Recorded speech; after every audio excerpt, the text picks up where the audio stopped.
Maganda po tayo ngayon ng ating meatballs. Ewan natin kung tawag ito, basta meatball. Nalagyan natin ang sauce.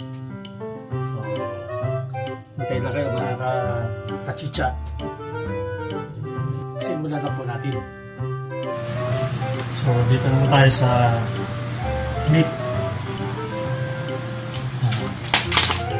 Nakita lang natin sa loob ng freezer.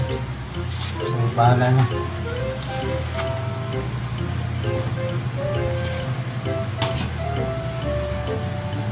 Nakita natin ng seed. Tansyahan na lang po ito. Wala na tayong pangkilan. Paminta. Ito daw ang technique nito pagdamit. Para hindi nyo na daw tinatakot ng ganyan. Yung ikot lang daw po yan. Ano? Kita nyo? Yan po. Kita nyo? Okay. Ano? Kita ka magic dito. Ito.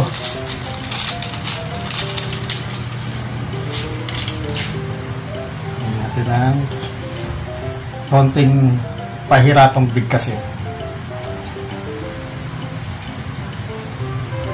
Okay lang yan. Sangka. Okay, mix natin. Okay.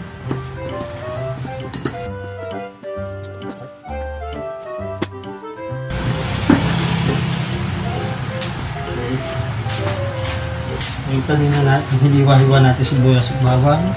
Lalagyan lang natin po siya. At the rice yung pag-isa na. Okay.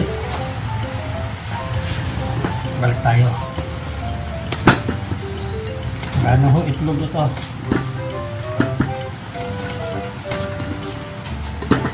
Huwag lang natin may lahat yung mga sibuyas at bawang na pumasok sa loob.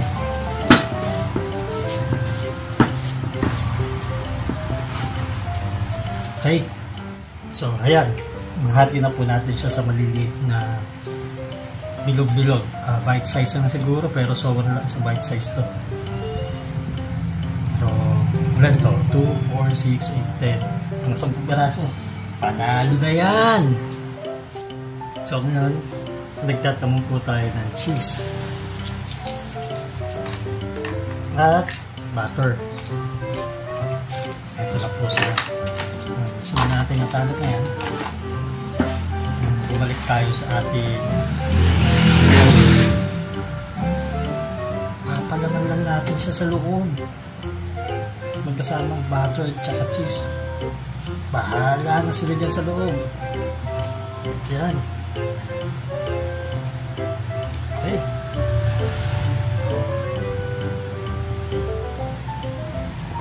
Tingnan natin bawat isa.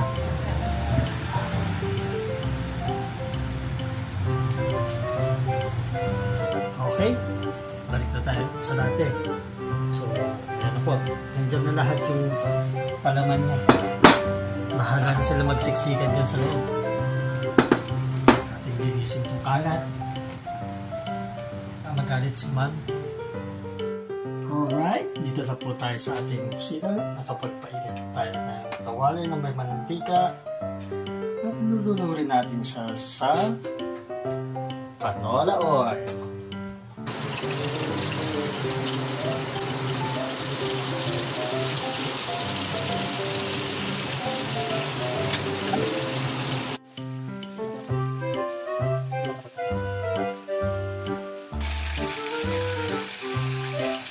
Dami.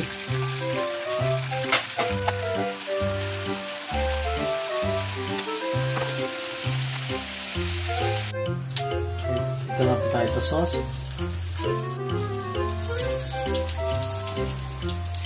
Saan na natin ito?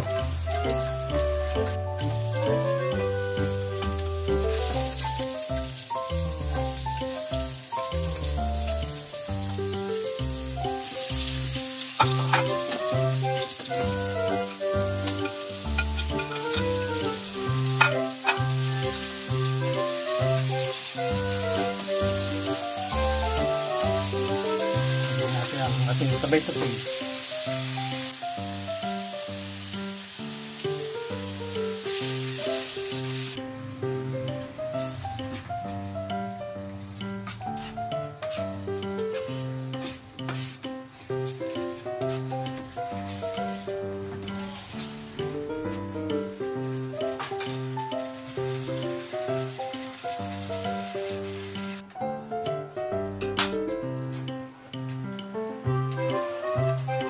Natin ang pork cubes at chicken,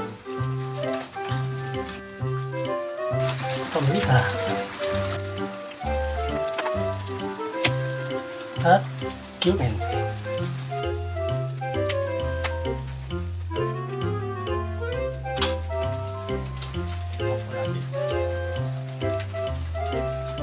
Sarap. Lagyan natin ng herbs, oregano, at basil.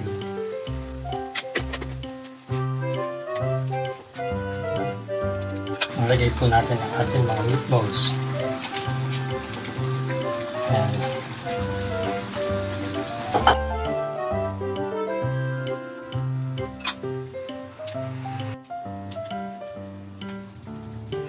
Okay, pwede po yan. Ang ating bell pepper.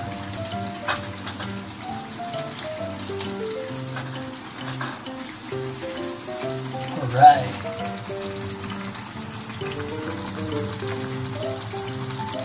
Pasta na lang kung yun.